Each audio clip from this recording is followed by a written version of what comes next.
people say that property investing is a lonely business. It really isn't, if you do it well, because it's really, at the end of the day, all about what?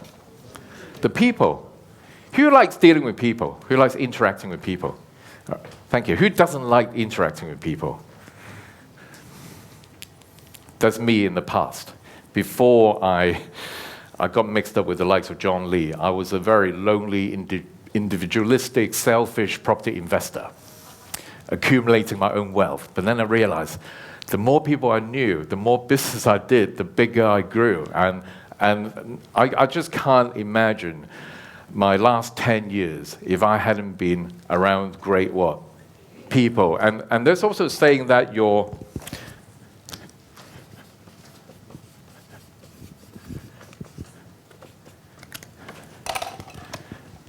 network equals what?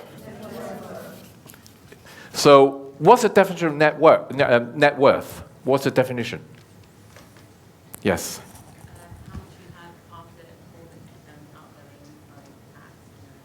Or outgoings, right? That is your net income, right? So again, you see, this is really important. A lot of people get mixed up between having a good income and having wealth. Having an positive income is whatever you earn, paying off whatever expenses, and you've got disposable income. You're cash flow positive, and that's a good thing.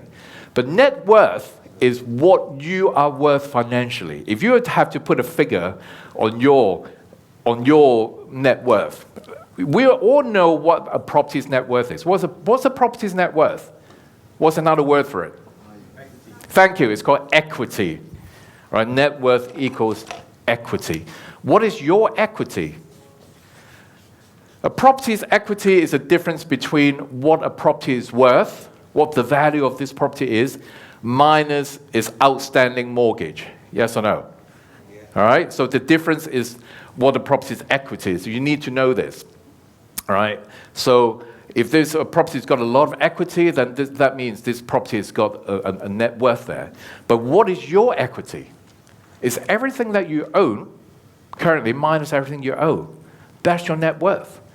When you're talking about Abramovich, who's just abandoning the redevelopment of Chelsea football club, all right, he was going to put in £1 billion to redevelop it, and because of this visa thing, so he's not going to do it. But this guy is worth how much? £6.8 billion. So what is his net worth? It's basically everything that he owns in his possession minus all his outstanding debts. That's the net worth. But right now, you have to think about what is your net worth? Is it positive? Or worse, is it negative? Right? If it's positive, it's good. If you have a lot of positive net worth, if you've got £1 million worth of net worth, you're a millionaire. A millionaire in property is not someone who's got £1 million of portfolio if it's got £900,000 worth of debt. Right? So is your net equity. If this is not good, the best way to build it has to be through what? People and your what?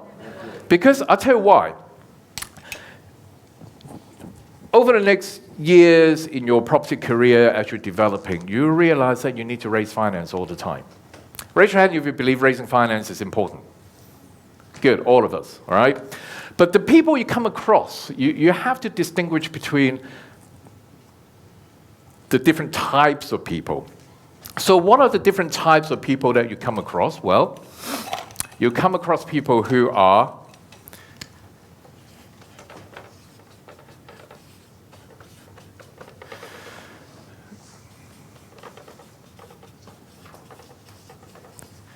cash rich and time poor. So what sorts of people are these cash-rich, time poor? Well, they're the ones who probably have very, very good job, all right? High salaries, bankers, barristers, accountants, and they're too busy to spend the money. They don't even have time to think about investing, so they accumulate a lot of cash. They leave in the bank and not earning very much at all in terms of interest. How much interest do you get from the bank? 0.25% a year. Woohoo! Wow. Exciting stuff. In Singapore, what's the interest rate if you for savings? Less than 1% a year. So why do people leave money in the bank? In fact, inflation is probably higher than that now. So that means you lose money by leaving money in the bank. Yes or no? Yeah. But people don't know how to invest. So cash-rich time poor are the types of people who would be very happy to get a good rate of return in an investment. Yes or no? Yeah. Right. So what's the next part? You've got cash poor, time poor.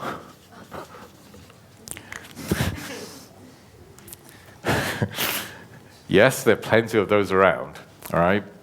So people have got no money, they've got no time because they're trading time for money just to make ends meet. I'm sure a lot of you can relate to that one time or another in our lives. We've probably been there, done that, worked so hard just to survive, all right? And these are people who you really need to get out of the situation. So the third part, you also have people who are cash poor, time rich.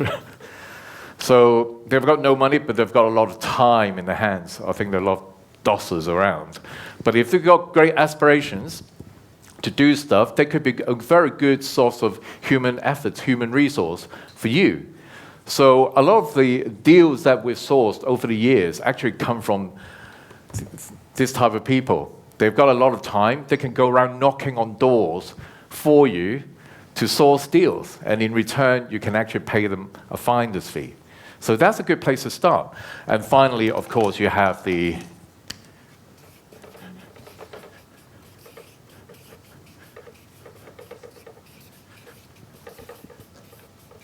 cash rich and time rich. These are the typical retirees. Maybe they've paid off the mortgage, they've got a lot of money, they've got a lot of time.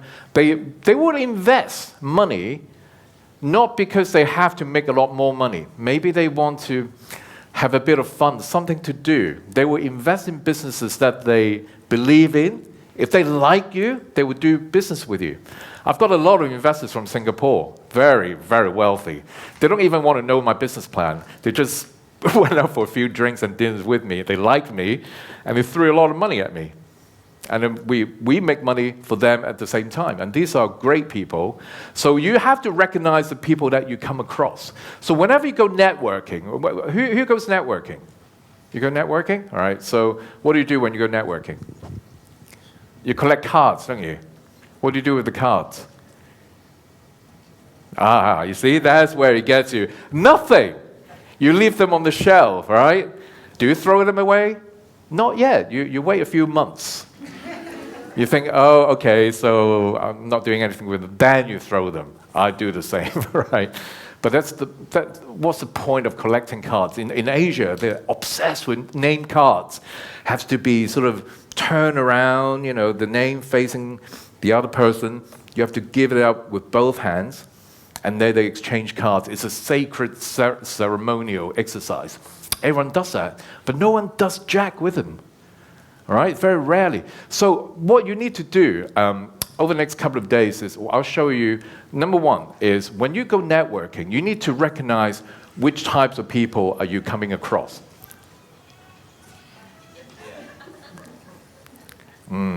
Next time I will sell that on eBay.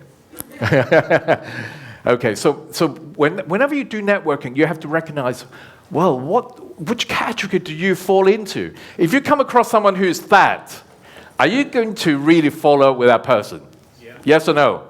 Yeah. If you come across this person, are you going to really follow up? Yes or no? Yeah. Right? If you come across this person, are you going to follow up? Yeah. Probably not, unless you really, really have to, right? But you see, not all investors, when people talk about investors, it's not like what you see on TV, like Dragon's Den with a few people behind a desk with a pile of cash on the table, and then you pitch to them. It doesn't work like that in real life, right? That's TV. In reality, anybody, who? Anybody could be an investor. Anyone you come across. But the question is, why would they do business with you? And that is something called positioning. It's called what? That I'm going to be working on with you over the next 3 days as well. How you position yourself. How do you position yourself to be someone who's worthy of investing? So how do you position yourself that in such a way that sellers will rather come to you with their properties and sell you the house at a big discount than putting on the market with an estate agent? It's all about positioning. All right? And another word I'm going to teach you is called